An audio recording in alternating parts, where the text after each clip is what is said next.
Chers amis, nous nous retrouvons ce soir, Anne vient de le dire, dans un moment très particulier.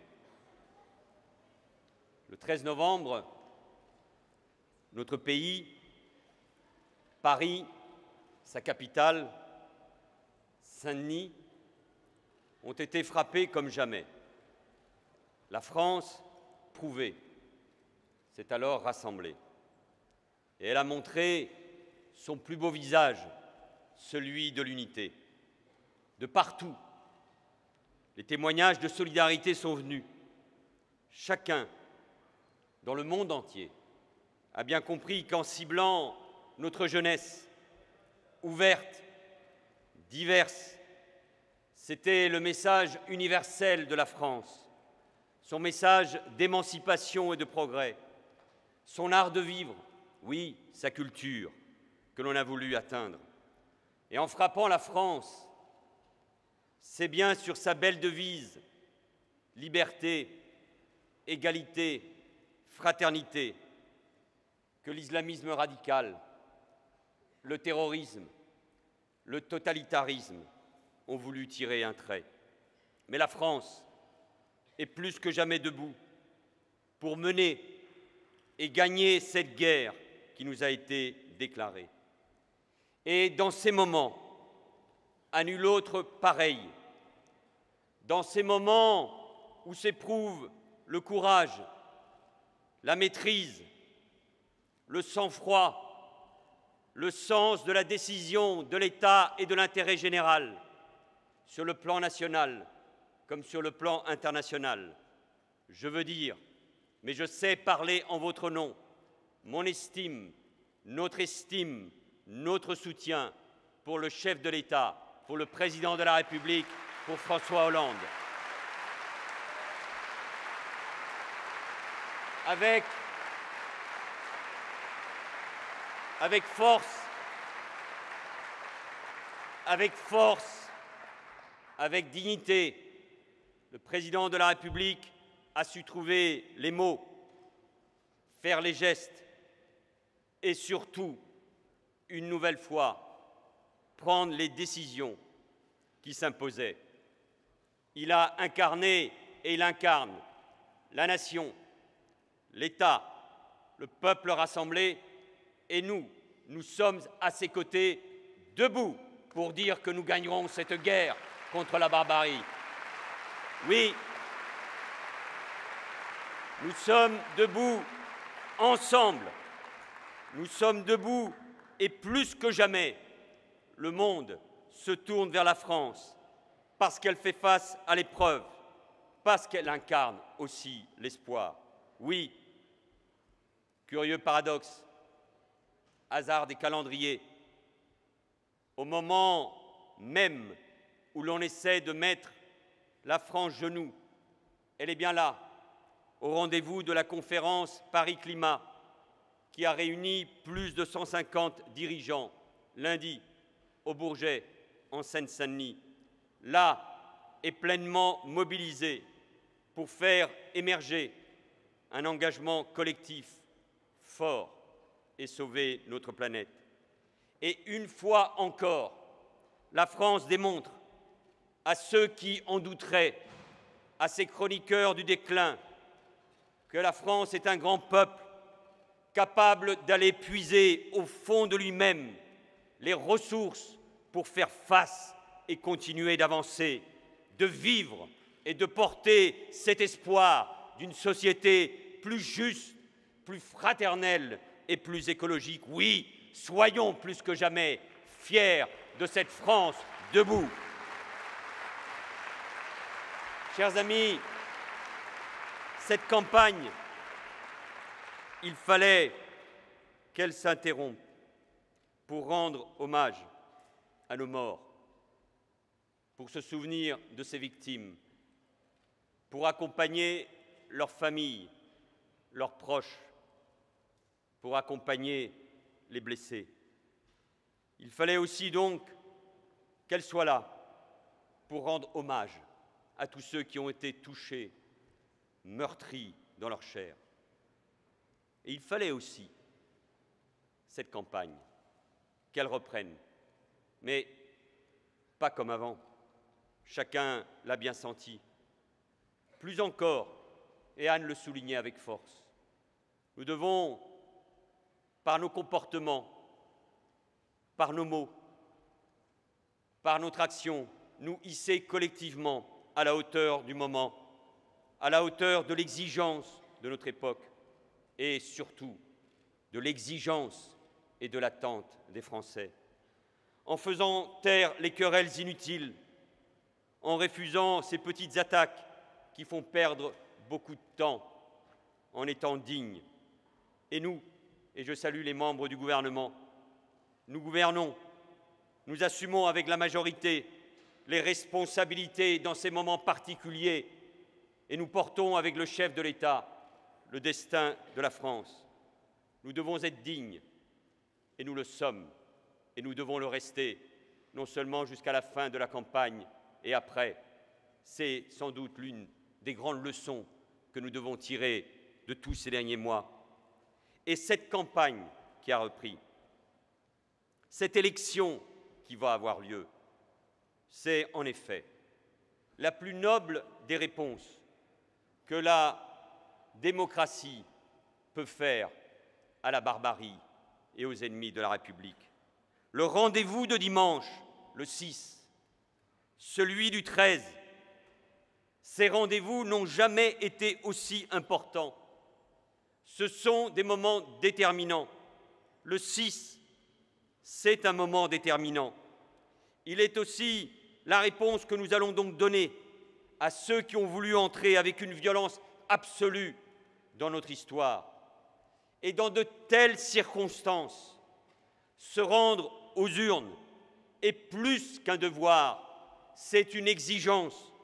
Voter, exercer notre liberté fondamentale, c'est aussi la preuve que notre pays, notre démocratie, notre République ne se laisse pas impressionner et que nous continuons à porter fièrement ce que nous sommes. Dimanche, dans nos mairies, dans nos écoles, nous irons voter et il faut que tout le monde vote, bien sûr, pour l'avenir de nos nouvelles grandes régions, pour l'avenir de la région Île-de-France, avec toi, cher Claude, toi qui pourras, je le sais, t'appuyer aussi sur tout ce qu'a réalisé Jean-Paul Huchon, à qui je veux dire ce soir toute mon amitié. Votez dimanche aussi et surtout pour transformer un geste, celui du bulletin de vote qu'on glisse dans l'urne, en une grande manifestation nationale pour la République. Votez pour dire notre amour et notre amour à la France, notre attachement aux trois couleurs de notre drapeau, celle, je l'ai bien entendu, et c'était beau, de nos forces de sécurité, des services de santé et de nos sapeurs-pompiers, mais les couleurs de nos drapeaux, et donc aussi le bleu et le rouge de Paris, notre attachement aux valeurs de liberté, d'égalité, de fraternité, pour lesquelles la France a été attaquée et que la gauche, dans son histoire, n'a jamais cessé de porter. Oui, votez pour tout cela et vous devez le dire à tous ceux qui vous entourent et au cours de ces 3 jours de campagne qui sont devant vous. Le 13 novembre, on a voulu s'en prendre à nos fondements. Il faut donc revenir à nos fondamentaux. Liberté, égalité, fraternité. Voilà la sève de ce que nous sommes. Voilà au fond le cœur de notre idéal et donc le cœur de notre engagement.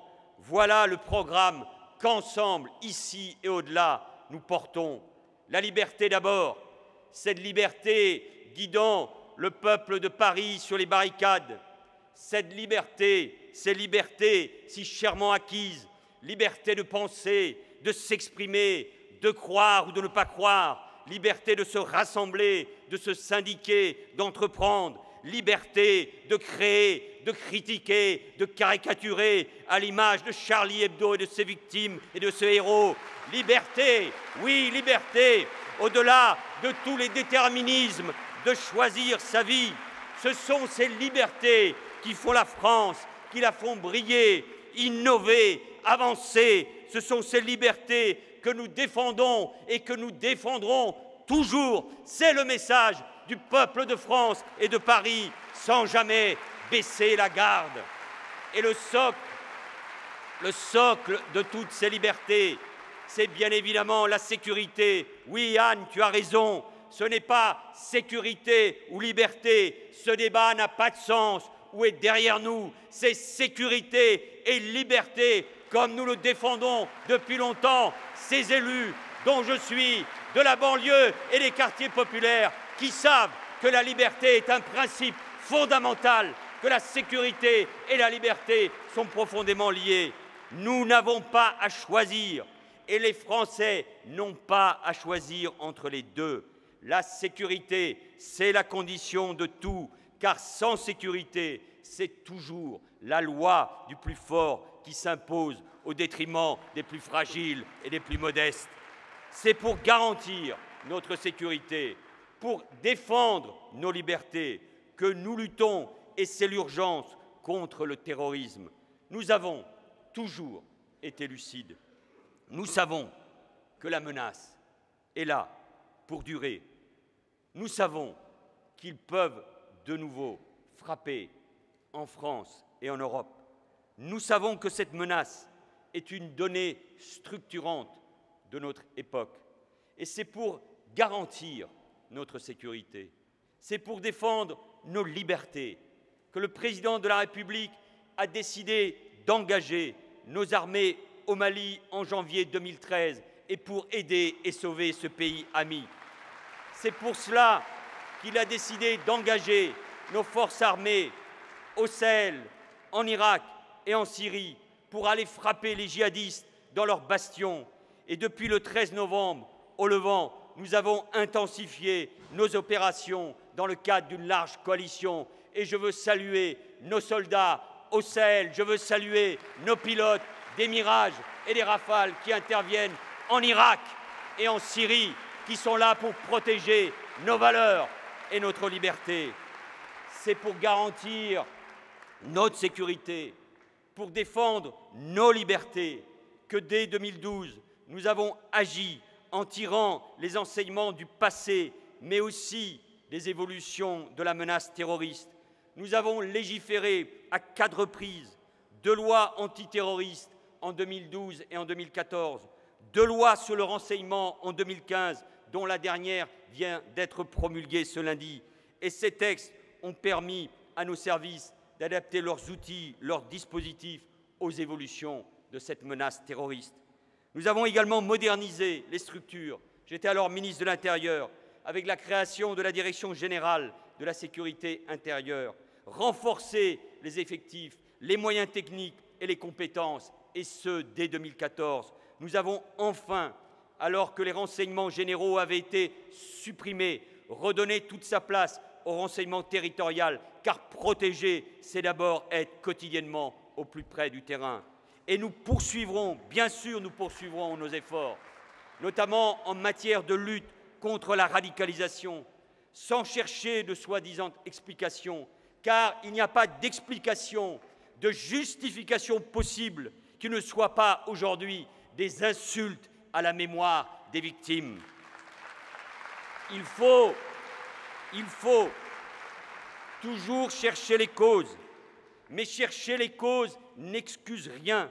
Et puis par ailleurs, et c'est l'élu d'Évry qui vous le dit aussi, il faut éviter ce préjugé très grave qui consisterait à laisser penser que parce que l'on est issu des quartiers populaires, parce que l'on fait face aux difficultés, parce que ses parents sont nés à l'étranger, parce que l'on est de confession ou de culture musulmane, alors on serait par essence un terroriste potentiel. Non, non, cette confusion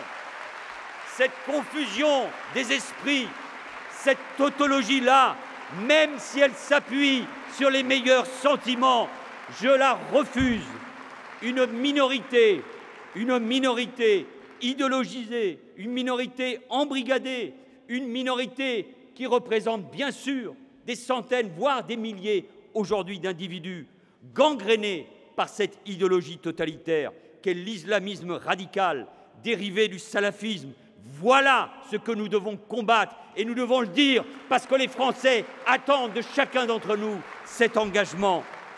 C'est pour notre sécurité, pour la défense de nos libertés que nous avons, avec le Président de la République, avec le ministre de l'Intérieur Bernard Cazeneuve, que je veux saluer. Il est aujourd'hui à Bruxelles en train de défendre la position de la France, parce que l'Europe aussi doit répondre fermement à ces attaques, que nous avons ensemble pris la décision de décréter puis de prolonger l'état d'urgence.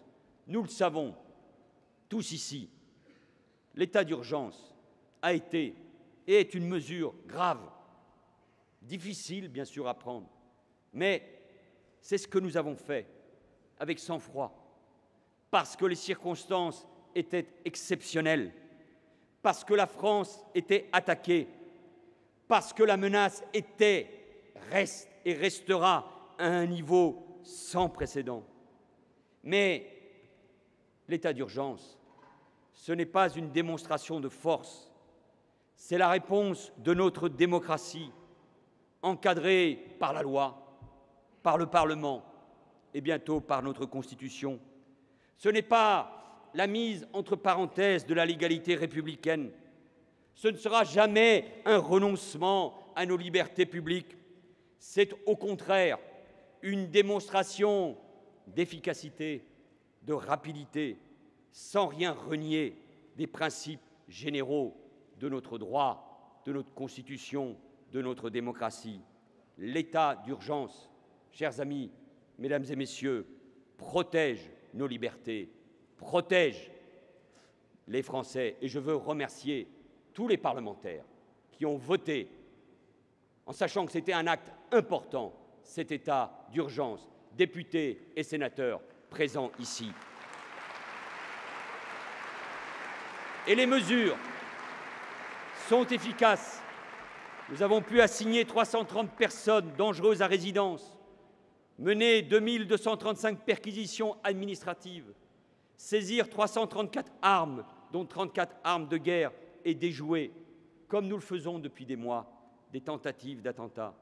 Nous avons fermé 3 de ces prétendues mosquées où l'on prêche la haine de la République et le rejet de ses principes. C'est ça l'action de l'État, c'est ça l'action d'un gouvernement, c'est ça l'action de la police et de la gendarmerie qui, dans ces moments-là, oui Anne, tu as raison, protège plus que jamais nos libertés, notre démocratie et assure la sécurité de nos concitoyens.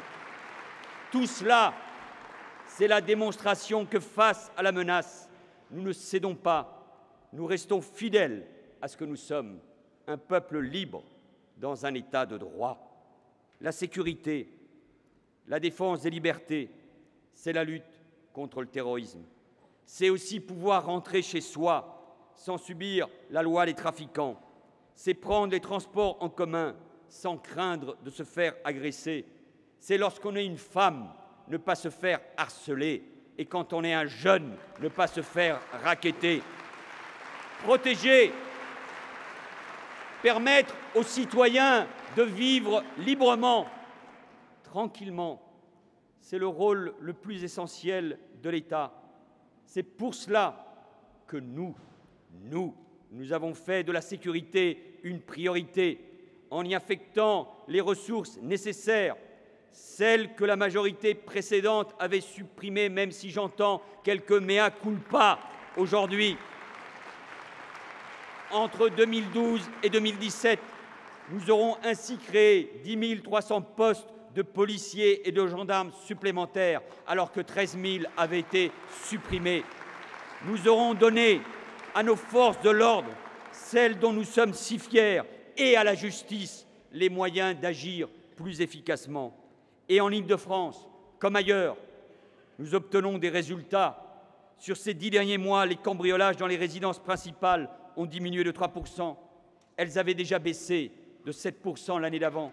Les violences physiques avec pour but le vol ont elles aussi diminué de 10 % après une baisse de 9 % en 2014. Et les propositions que tu fais, cher Claude, celles d'un élu de terrain qui connaît bien les réalités pour déployer une police des transports et accroître la présence humaine, alors que la région finance, et depuis longtemps, et nous l'avons voulu à l'époque, avec Jean-Paul Huchon, avec Marie-Pierre de La Gontrie et avec Julien Drey, et je les salue tous les trois, parce que depuis le début, nous savions que nous devions nous engager dans ce domaine-là, financer les commissariats, le renforcement de la vidéoprotection. Cela permettra d'aller plus loin encore. Je regrette, dans je ne sais quelle polémique, le procès qui est fait à la gauche parfois sur son laxisme. Je regrette maintenant d'ailleurs, contradiction, le procès qui est fait à la gauche lorsqu'elle gouverne, assez au fond de ces idées qui voudraient que quand la gauche protège, quand elle est ferme, elle a toujours été, quand elle a gouverné, quand elle parle de sécurité, d'ordre républicain, elle s'écarterait de ces valeurs. Non, la sécurité est une valeur et elle est au cœur du programme que vous proposez pour les Franciliens.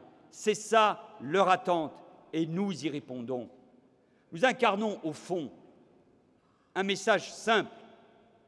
L'ordre républicain, l'autorité de l'État, le respect des règles et la justice. Nous incarnons l'ordre républicain et le progrès social. Et c'est pour cela qu'avec la liberté, il y a aussi l'égalité. L'égalité, c'est la gauche qui l'a portée à travers ses luttes, car l'égalité n'est jamais donnée, elle est toujours à construire, elle est une vigilance de chaque instant. Et celle qui est en première ligne, c'est bien évidemment l'école de la République, qui instruit, libère, émancipe et porte l'ambition de la promotion sociale par le mérite. C'est cette école que nous nous employons à reconstruire avec la ministre de l'Éducation nationale, avec Najat Vallaud-Belkacem, car la droite avait malmené l'école, maltraité l'école. L'école était devenue une machine non seulement à reproduire, mais aussi à aggraver les inégalités. La formation des maîtres avait été abandonnée, les postes d'enseignement avaient été supprimés, des classes fermées, bref, beaucoup de ces moyens sacrifiés. Dès 2012, soyons-en fiers, nous avons engagé sa refondation en faisant le choix de créer, c'était l'engagement de François Hollande, 60 000 postes supplémentaires en 5 ans. Nous avons rétabli les formations pour les enseignants, repensé les rythmes scolaires, renforcé les réseaux d'éducation prioritaires, consolider l'apprentissage de notre belle langue, la langue française, redonner la priorité aux primaires et engager la réforme du collège et celle des programmes. S'il y en a qui se posent la question, parfois, des différences dans le débat démocratique qui existe entre la gauche et la droite, différence normale dans un débat démocratique. Regardez ce qu'ils ont fait pour l'école et regardez ce que nous sommes en train d'entreprendre pour refonder l'école de la République. Nous agissons aussi pour nos lycées, nos universités, notre recherche, l'innovation. Nous agissons pour l'apprentissage, tellement nécessaire pour l'insertion des jeunes. Et notre partenaire, le partenaire de l'État, du gouvernement, ce sont les régions. Lutter contre le décrochage scolaire avec les lycées et les centres de formation et d'apprentis, améliorer le pouvoir d'achat des étudiants, accompagner les jeunes des quartiers populaires dans leur recherche de stage. Voilà votre programme pour l'Île-de-France. C'est le défi de l'éducation, c'est le défi de la promotion, c'est le défi de l'intelligence qui fait les grandes nations de demain. Et cette égalité que nous voulons pour tous, par l'école, nous la voulons parce qu'elle doit permettre à chacun de s'émanciper, de construire son parcours, de se réaliser. Et il reste bien sûr tant à faire, car avec une crise économique qui a duré tant, un chômage de masse, des solidarités qui s'affaiblissent, ce sont les inégalités devant le marché du travail, entre les territoires, et c'est vrai, en Île-de-France, entre les individus eux-mêmes. qui perdurent et qui s'accroissent. Agir pour plus d'égalité, c'est ouvrir un nouveau champ des possibles en créant de nouvelles opportunités d'épanouissement personnel, professionnel, qui profitent aussi au développement de notre pays. Cela passe d'abord, bien sûr, c'est la priorité, par le retour de la croissance. C'est la condition pour créer les emplois dont nous avons besoin pour nos concitoyens, jeunes et moins jeunes. C'est tout le sens de notre politique économique. Donner plus de compétitivité aux entreprises, lever les blocages et libérer les initiatives, miser sur l'innovation industrielle, sur les nouvelles technologies, notamment les technologies vertes qui font la croissance de demain. Et puis c'est aussi, parce que c'est cela également, donner du pouvoir d'achat, c'est faire baisser l'impôt sur le revenu de 12 millions de foyers. Ils ont baissé l'année dernière, ils baissent cette année et ils baisseront l'année prochaine. Soyez fiers, mes chers amis, aussi de ce qui est engagé. Créer de nouvelles opportunités, cela passe aussi par l'encouragement, par l'accompagnement de tous les salariés qui aspirent aujourd'hui à plus de mobilité. Cela veut dire pouvoir changer de carrière et toujours rebondir. Pour cela, les actifs doivent avoir des droits à la formation, par exemple, qui les suivent même quand ils changent de poste, même quand ils traversent une période de chômage. C'est le compte personnel d'activité que nous voulons mettre en place avec Myriam El Khomri. C'est aussi la réforme de notre marché du travail qui doit permettre aux salariés de mieux connaître leurs droits et donc de mieux les faire valoir. Cela passe enfin par la possibilité offerte à chacun de choisir la nature de son activité professionnelle, de devenir entrepreneur s'il le souhaite, ce qui implique que nous facilitions le travail indépendant, que nous encouragions la prise de risque. C'est rare et c'est nouveau, c'est un véritable changement, mais c'est au cœur de ce qu'est la gauche. Nous devons tirer parti des nouveaux modèles économiques, solidaires, collaboratifs, numériques, utiles à notre économie et si présents dans cette région, utiles à notre société. La France connaît déjà dans ce domaine de très belles réussites. Développons-les, elles font aussi notre fierté. Agir pour l'égalité, c'est garantir une qualité et une richesse des opportunités partout sur le territoire. Et là aussi, les inégalités frappent fort depuis longtemps. Et comment accepter que certains aient des difficultés à accéder à des soins parce qu'ils ne peuvent pas avancer les frais? Et c'est pour ça que nous généraliserons le tiers payant, mais aussi parce qu'ils habitent loin d'un médecin ou d'établissement de santé. Comment accepter que certains voient les services publics petit à petit s'éloigner et vivent dans l'angoisse de la désertification, de l'isolement, de la relégation et finalement de l'abandon? Et c'est pour cela que nous menons une politique volontariste en direction des territoires fragiles, qu'il s'agisse de la politique de la ville ou des territoires ruraux. Faire revenir les services publics, redynamiser le tissu économique, faire vivre la culture, notamment les cultures populaires. C'est finalement casser les logiques de ségrégation qui enferment les populations, qui les cantonnent entre semblables, qui en font des proies faciles pour tous les communautarismes. Chère Anne, c'est ça une grande politique de la ville, celle que nous engageons, pas pour enfermer les gens entre eux, mais pour les émanciper et aussi pour lutter ceux qui veulent les faire succomber dans cette culture de la mort. Voilà pourquoi, entre autres, nous avons réformé entièrement notre organisation territoriale et créé cette nouvelle France des territoires, c'est-à-dire des communes qui se regrouperont de plus en plus en intercommunalité, des départements recentrés sur leur mission de solidarité et bien sûr de grandes régions, des régions aux compétences renforcées pour pouvoir jouer un rôle moteur. C'est cela aussi qui se jouera dimanche. Les Français, en allant voter, choisiront pour la première fois l'exécutif de ces nouvelles régions ou de ces régions avec de nouvelles compétences, les élus qui leur donneront leur impulsion. Et le meilleur choix pour l'Île-de-France, c'est Claude Barthelone. Pour la première région de France,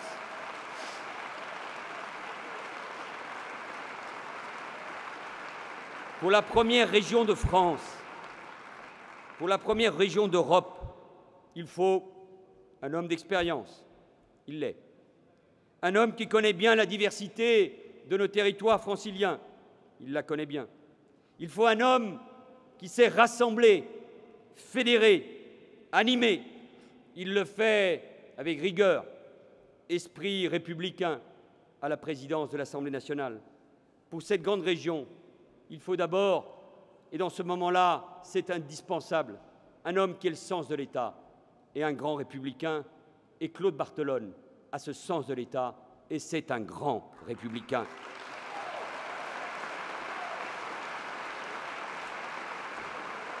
Il faut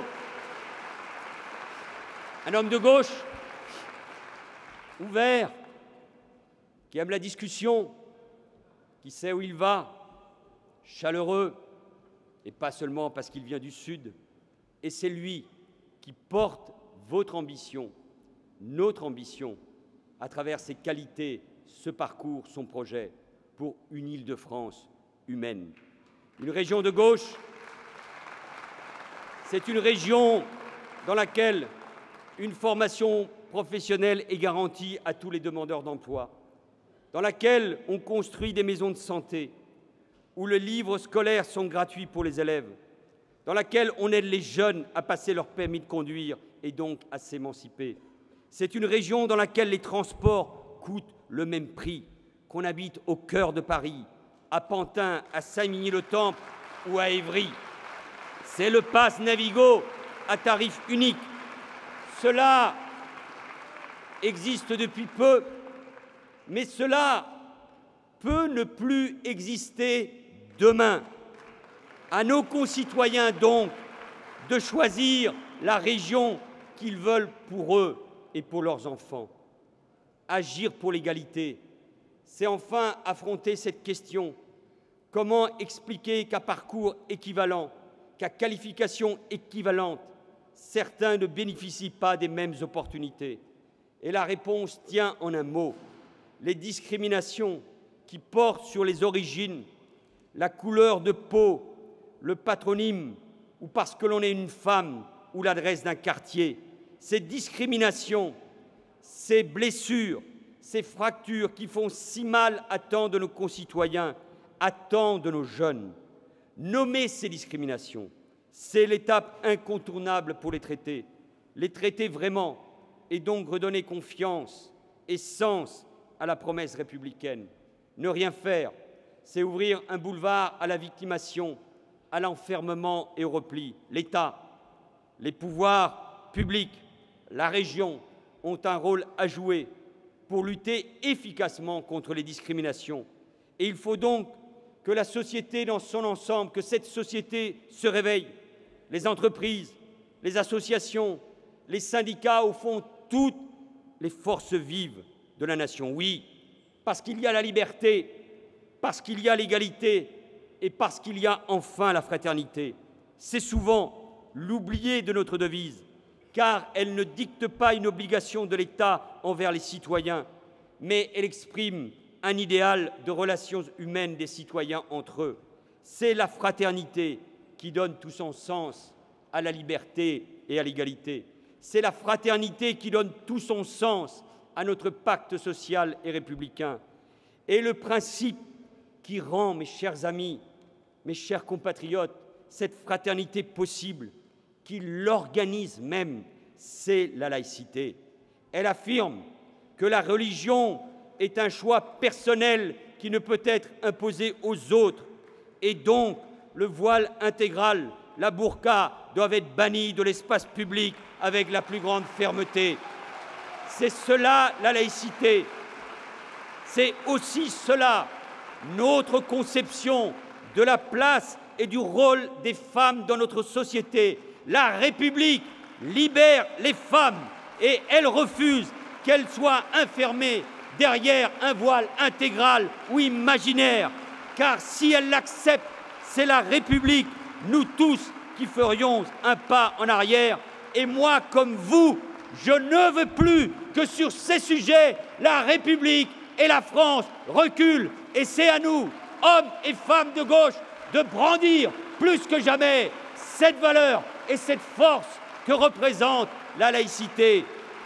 Mes chers amis, dimanche, il y a un choix d'avenir pour notre pays, un vrai choix, le choix de résister, oui, résister à ceux qui, rejetant cette valeur de la fraternité, lui préfèrent la division, la désignation permanente des boucs émissaires, la méfiance entre les citoyens, le repli sur soi. Résister à ce projet simplificateur, car démagogue, trompeur, car se nourrissant des peurs et des angoisses, mortifère, car il mettrait notre pays dans la division à feu et à sang. Qui peut penser que dans ces moments-là que nous vivons, après ce que nous avons subi, qui peut penser un seul instant dans le monde, en Europe, mais d'abord en France, que l'extrême droite, car il s'agit bien d'elle, pourrait être la réponse aux angoisses et aux attentes des Français? C'est le projet de l'extrême droite, avec sa vision étriquée de la nation, corsetée dans une vision fantasmée de ce qui fait l'identité de la France. Pour eux, il n'y a pas de fraternité, il n'y a que ressentiment, concurrence acharnée et haine de l'autre. Il faut résister et dénoncer. Des voix se sont déjà élevées dans la presse, la Voix du Nord, des entreprises locales, des forces vives et sociales. Il faut résister et dénoncer la supercherie de ceux qui divisent. Il faut l'expliquer et convaincre nos compatriotes qui peuvent être tentés par ce vote. Supercherie, oui, le Front national, l'extrême droite, en matière d'ordre et de sécurité. Ils disent qu'ils vont assurer la sécurité des Français, mais ils ne votent pas les lois antiterroristes, les lois sur le renseignement ou les lois pour protéger les usagers de nos compagnies aériennes, le PNR européen.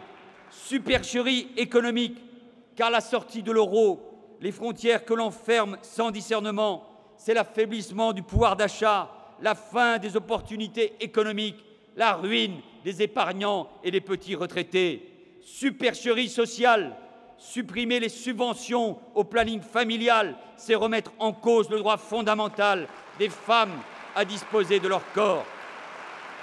Supercherie de nos valeurs républicaines, car derrière des apparences trompeuses, en prétextant notamment la défense de la laïcité, c'est notre cohésion qui est visée.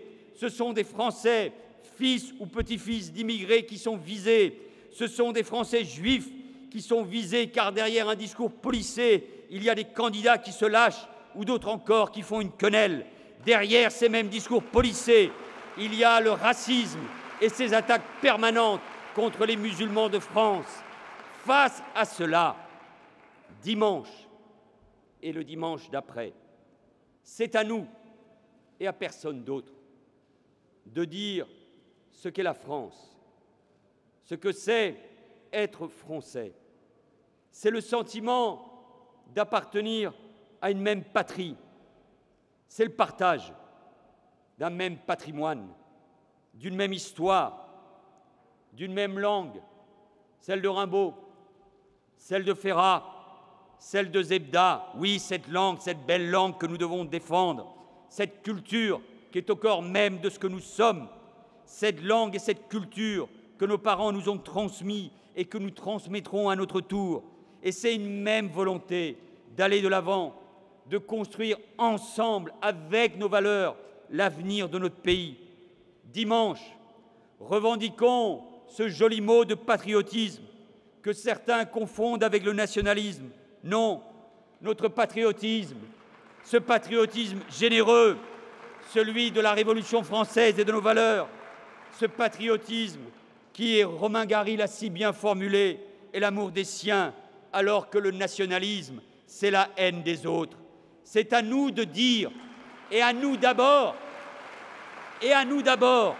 de dire ce qui nous unit et doit continuer de nous unir, cette fraternité, cette solidarité, cette ouverture, cette générosité, ce goût des autres que les Français ont toujours su cultiver au cours de l'histoire. C'est notre force, c'est ce qui nous porte et continuera de nous porter. C'est cela que le 13 novembre, on a voulu atteindre et c'est cela que nous devons revendiquer. Et c'est notre réponse à tous ceux qui veulent mettre la France à genoux ou qui veulent la faire retourner vers les pages les plus sombres de notre histoire. La France, mes chers amis, est un grand pays et les Français forment un grand peuple qui refuse d'être spectateur de son destin. nos concitoyens s'engagent chaque jour dans des associations, dans des collectifs. Beaucoup se sont portés candidats au service civique et je connais et partage ton ambition sur ce point, cher Claude, ou encore à la réserve citoyenne de l'éducation nationale pour venir en aide à la jeune génération. C'est cela, la grandeur du peuple de France. Ce sont ces gestes de solidarité, d'aide, d'amour, le 13 novembre dernier. C'est cela qu'il faut retenir de la France. C'est cela qu'elle a voulu aussi dire un 11 janvier, debout. C'est cette France-là que nous devons plus que jamais chérir, défendre. C'est cette France-là que les Français doivent pleinement retrouver. Il y avait, le 11 janvier, une exigence qui n'aurait jamais dû faiblir, car la République, c'est notre bien commun. Sa vitalité démocratique, elle l'attire de l'engagement des citoyens, de tous les citoyens, quelles que soient leurs origines, leurs croyances, leur appartenance. Des citoyens, et moi je ne veux plus qu'on dise qu'il y a un citoyen musulman, un citoyen juif, un citoyen qui croit ou qui ne croit pas, qu'on l'appelle de son origine. Chacun est français, c'est ça la France, c'est ça la France. Des citoyens qui s'impliquent par des débats, par leurs réflexions, par leurs propositions. Et il ne tient qu'à nous, à la gauche, de faire vivre au quotidien cette République fraternelle. Alors, mes chers amis, il reste 3 jours avant le premier tour, 3 jours décisifs pour convaincre, pour mobiliser. Allons à la rencontre de nos concitoyens pour dire quel projet nous portons avec Claude Barthelone pour l'Île-de-France et dans chaque région, quel avenir nous voulons pour la France. Soyons fiers de la gauche et de son ambition pour les Français. Soyons fiers des Français, soyons fiers d'être Français, soyons fiers de notre pays. La France est regardée, elle est attendue et elle répond présent. Son message, malgré les épreuves, c'est un message de confiance. Le monde l'entend, les Français doivent l'entendre aussi. Alors, le 6 décembre, votons, votons, votez, votez massivement. Revendiquons nos valeurs, liberté, égalité, fraternité. Arborons nos couleurs, le bleu, le blanc, le rouge, notre cœur qui bat à gauche, notre esprit, notre réponse avec Claude Barthelone, ici en Île-de-France. Votons, mobilisons-nous, debout, parce que nous sommes debout, parce que nous sommes la République et la France.